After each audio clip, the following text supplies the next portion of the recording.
Basic tools. These are the items that you're going to want to have on hand for about every project we do because we're going to be using most, if not all of them. So let's start it off with... You're going to want to have two knives and then a knife handle. Okay, so what I like to have is a nice, really sharp detail knife, and this is the one that you're really going to take care of.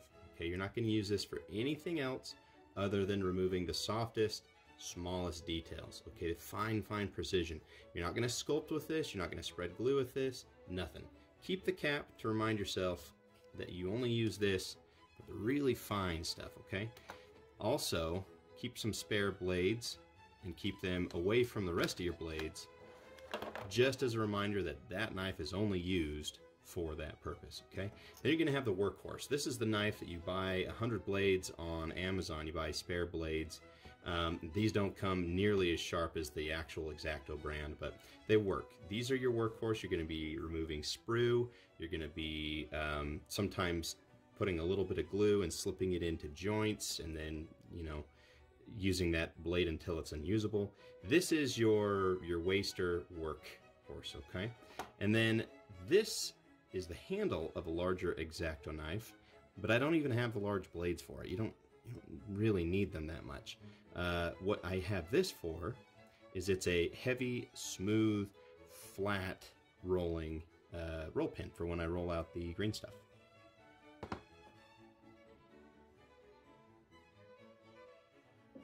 Let's start off with the one that everybody has, everybody should have, and that is your basic super glue. You want a brand that makes a bottle that stands upright like that so that the excess glue runs down into the bottle when it's not being used. I know that certain companies have the little disposable metal ones. They're okay if you're going to use all of the glue before it crusts and hardens. That's fine. I like to have a bottle like this on hand, and you can clean off the excess glue off the nozzle with an X-Acto blade. It's fine. I also like to have some activator.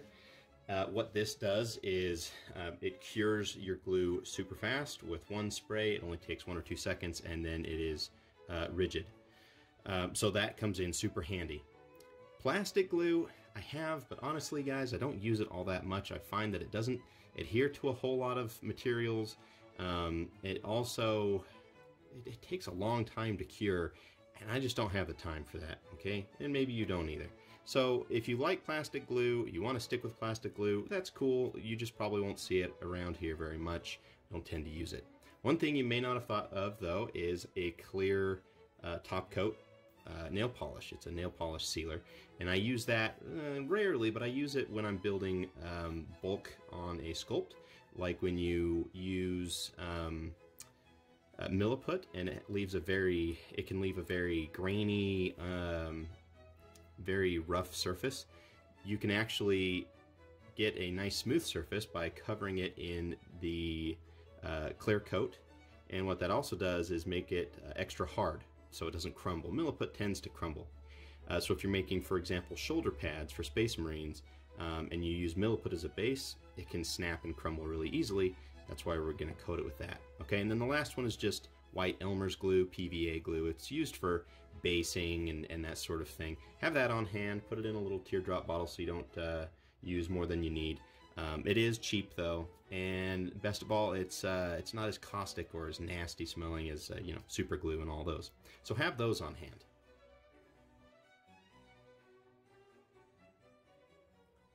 Two types of microfiber I like to have on hand. The first one is a microfiber towel. You can get these cheaply at local stores. You can order them online, the same as the pads here. The reason I like to have a towel is for spills. Okay, sometimes you'll have spills of glue, paint, whatever the material is going to be, oil, and you want to mop it up really quick. All right, but you don't really want to use paper towel. The reason I don't like paper towels, guys, is because they tend to leave a lot of dust and fluff floating in the air. If you've ever had a paper towel under a lamp and you crinkle it up, you're going to notice that there's stuff flying off it. Stuff that can later get into your brushes, onto your tools. They'll get into your desk surface. They'll get on your green stuff, onto your model, onto your project. No bueno. Let's stick with the we'll stick with the microfiber towel.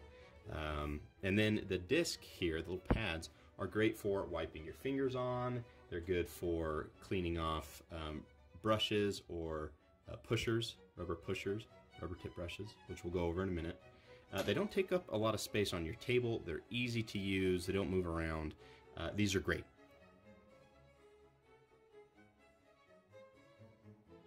Three brushes we're going to go over. First one is a small makeup brush. Okay, you can get these again at a lot of different stores. You could sneak them from your partner, whatever you want to do. Make sure you use a really soft brush, okay? So you don't hurt your miniature. You don't put any pressure on the details or miniatures or joints. All right, and you also don't want to use this for anything that is that has oils, glues, anything that would mess up the bristles. Keep this as clean as possible. You use these a lot after you clean up areas and joints like green stuff or plastic, removing detail. This is the way to prep that area. Make sure that you're not laying down green stuff on top of any particulates. And sometimes this is going to be too big, and if that's the case, you'll want a long, soft, bristled paintbrush to get into those little areas. All right. Now remember, those are for soft, non-sticky materials. If you have an area that you've cleaned up that's maybe it's pewter, maybe it had some glue on it, whatever, things that would stick in these bristles, you want to use a plastic bristled cleaning brush, okay? And it can be a bore cleaning brush, it can be a tool cleaning brush. You don't want something with metal or really rigid bristles, but these plastic bristles, they work great. You want to use this for cleaning up areas that would otherwise mess up your soft tip brushes, okay?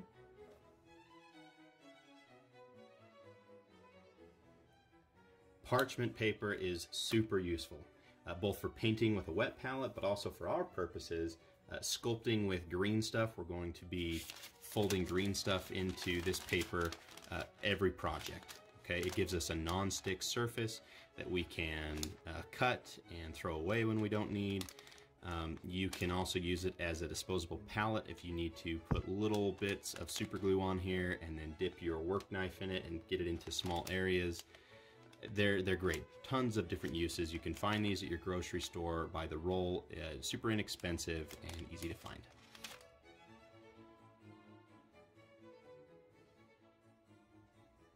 Shapers, sculpting tools, pokies. We have here in the studio a ton of different shapes and sizes that we use all the time. Okay, and these are going to be your sculpting tools that supplement your rubber tip brushes or your pushers. Okay, so whether it has a spoon tip, whether it has a dull knife tip, whether it's a really fine pokey spike, okay, anything that you can find out there that you could use as a tool, go for it. You'd be surprised how many awesome random things you'll find there at shops. Dental tools are a great resource for finding things to use.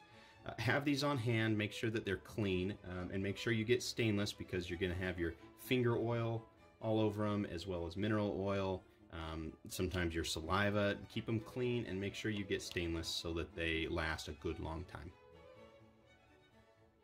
I mentioned pokies in the last segment. What are pokies? That's what I call these little dowels with metal balls on the end. Okay, and these are from the brand Arteza. They make a ton of really great sculpting tools. Usually you can find them in combo deals, save you some money. In fact, I got a lot of my shapers and my tools, sculpting tools, with these in them. So these are great. These are great for opening up eyes, if you're going to be building like skulls and faces, if you're going to be doing any chain links. There are tons of uses for these, so have some of these on hand.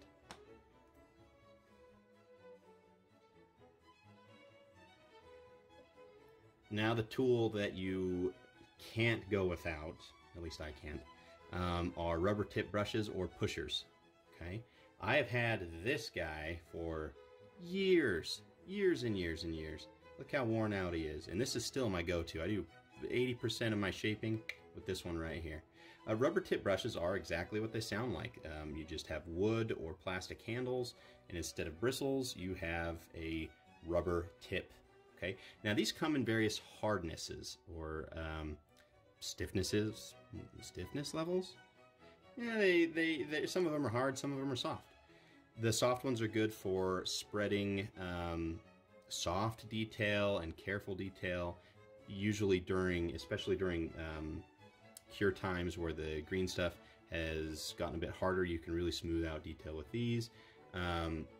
It's not going to leave such a mark in the medium. Hard tips like this one here are better for spreading soft material over larger areas, filling certain areas. If you really need to press some detail in, the hard tip brushes are the way to go. And I'll cover in detail when to use what kind of brush, when I prefer to switch to different hardnesses. But it's one of those things where it's going to be muscle memory. Just by touch and feel, you're going to soon be able to know just instinctively what hardness to go for, what type of brush to go for. So have a variety of these on hand. I got a set of these on Amazon. They're not expensive at all, guys, and you get tons of different little tips. So if you want to do fine detail, poking detail, again in different hardnesses, have as many of these as you can on hand, because they are the most useful thing that you're gonna have. This really does help you up your game from just starting out to sculpting. As soon as you get into these, it speeds the process immensely.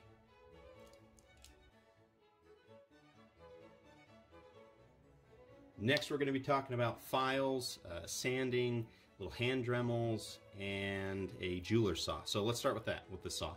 A little craft saw, sometimes they're called. These are super useful to have a really thin, very fine blade, and these can cut through aluminum, through pewter, super easy, through plastic.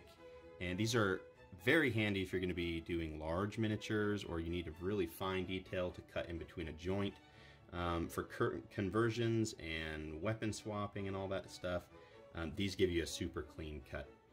These have replaceable blades you can swap out. They're kind of like an X-Acto craft knife handle. You just slip the blade in there, and they're not very expensive at all. If you go to a makeup store or a fashion store, this is a little battery-powered Dremel. So you can put, this is meant for nails, I believe. And there's tons of different little kits and bits that you can swap out. There's just a little chuck here that's made of rubber. You just get a different bit and swap it in there. These are great for taking down detail carefully but quicker than a file.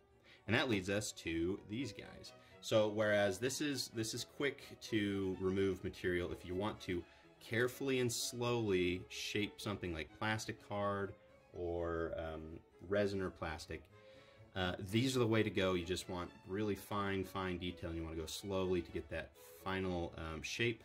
Have some jeweler's files.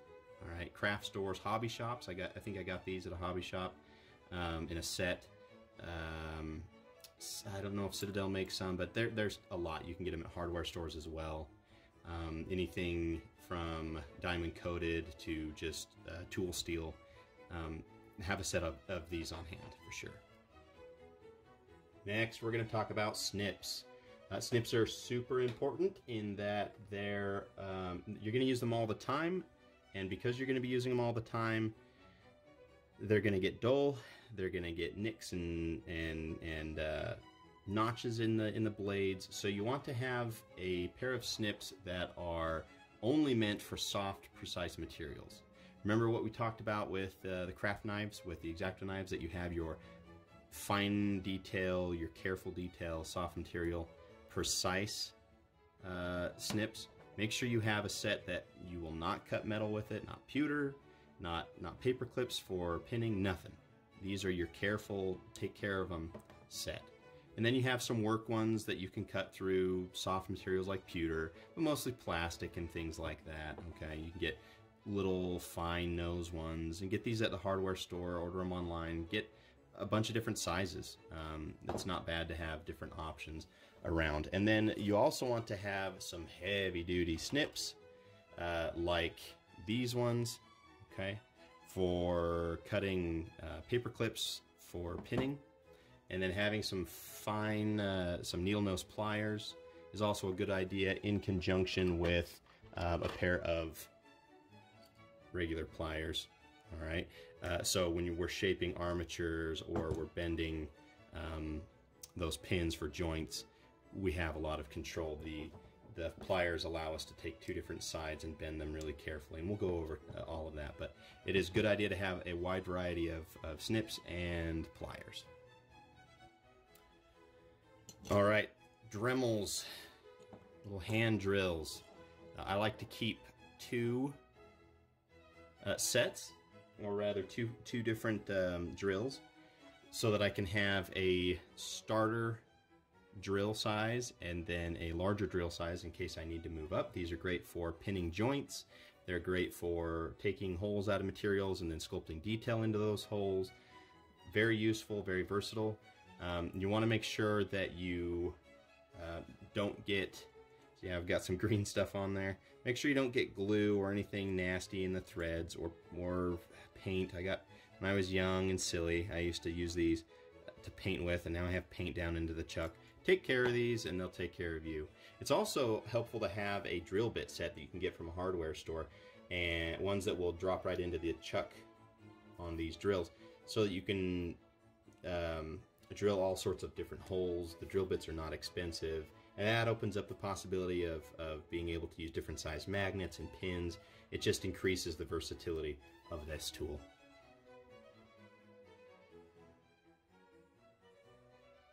The last material we're going to be talking about is mineral oil. Okay, and what do we use this for? Mineral oil is what we will coat our fingers with lightly. We'll coat our tools and our shapers in this. Okay, and we'll be using this so that we get nice flowing action while we're sculpting. Okay, green stuff is very reactive to anything we do to it in its early stages, and using mineral oil helps us to make flowing strokes in the material. It also helps that the material doesn't stick to our tools or our fingers. Okay, the mineral oil is super useful, and the reason I like it over Vaseline and other materials that other artists prefer is because it's easy cleanup, it doesn't smell, it's not sticky, and this is another reason why we have the microfiber. Okay, there are times where we want oil and times where we don't, and the mineral oil wipes off really quick. It's not messy, it's not expensive, it's not sticky, it's very useful, and it's pretty hassle-free. This little tub is just a plastic tub I got at a local, I think, fishing shop.